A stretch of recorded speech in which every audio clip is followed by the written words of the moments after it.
Bharat Ratna Baba Saheb doctor Bhimrao Ambedkar, भारतीय संविधान के जनक और सामाजिक न्याय के मसीहा का सम्मान आज एक गंभीर प्रश्न बन खड़ा है। गांव बहाला में राजस्थान के इस कोने में उनकी एक छोटी प्रतिमा, जिसे कुछ ही साल पहले बड़े धूमधाम से स्थापित किया गया था, आज उपेक्षा और गंदगी के अंबार के बीच अपनी पहचान खोती नजर आ रही है।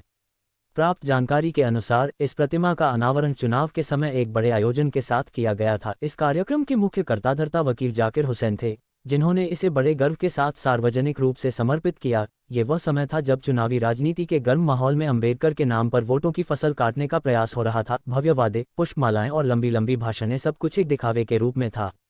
लेकिन चुनाव खत्म होते ही ये सब भी खत्म हो गया। आज स्थिति यह है कि प्रतिमा के चारों ओर गंदगी का अंबार लगा हुआ है। कचरे के ढेर, आवारा जानवरों का विष्ठा और प्लास्टिक का कचरा इस पवित्र स्थल को अपवित्र कर रहा है। प्रतिमा खुद धूल धूसरित है और उसकी देखभाल करने वाला कोई नहीं है। कोई भी वहां जाकर इसे साफ करने या इसकी देखभाल करने की जिम्मेदारी नहीं उठाता।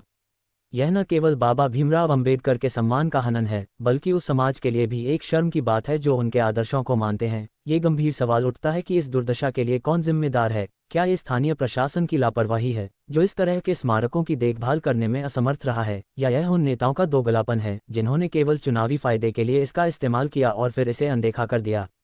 या क्या ये समाज की निष्क्रियता है, जिसने अपनी जिम्मेदारी नहीं समझी और इस तरह के अपमान को सहन किया? वकील जाकिर हुसैन, जिन्होंने इस प्रतिमा के निर्माण में महत्वपूर्ण भूमिका निभाई थी, अब इस मामले में मौन है। उनका यह मौन उनकी जिम्मेदारी पर सवाल उठाता है। क्या उन्हें केवल चुनावी फायदे के लिए ही अंबेडकर का नाम याद आया? क्या उन्हें अब उनकी प्रतिमा की दुर्दशा से कोई फर्क नहीं पड़ता? यह अनादर केवल एक प्रतिमा का नहीं, बल्कि उन मूल्यों और सिद्धांतों का भी है जिनके लिए अंबेडकर ने अपना जीवन समर्पित किया। ये सामाजिक न्याय और समानता के प्रति हमारी संवेदनहीनता को दर्शाता है। यह उस समाज के लिए एक गंभीर चेतावनी है जो अपने महापुरुषों का सम्मान करने में असमर्थ रहा है। इस स्थिति को बदलने के लिए तत्काल कार्रवाई की आवश्यकता है।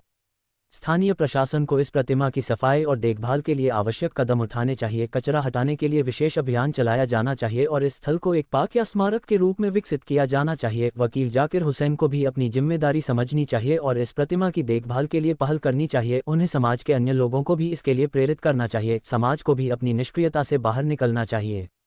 इस तरह के स्मारकों की देखभाल करना हमारी सामूहिक जिम्मेदारी है। हमें इस स्थल को स्वच्छ और पवित्र रखने के लिए प्रयास करने चाहिए। अंत में, यह अनादर एक गंभीर चेतावनी है। हमें इस बात को समझना चाहिए कि महापुरुषों का सम्मान केवल प्रतिमाओं की स्थापना से नहीं, बल्कि उनके आदर्शों को अपनाने और उनके सिद्धांतों का पालन करने से होता है।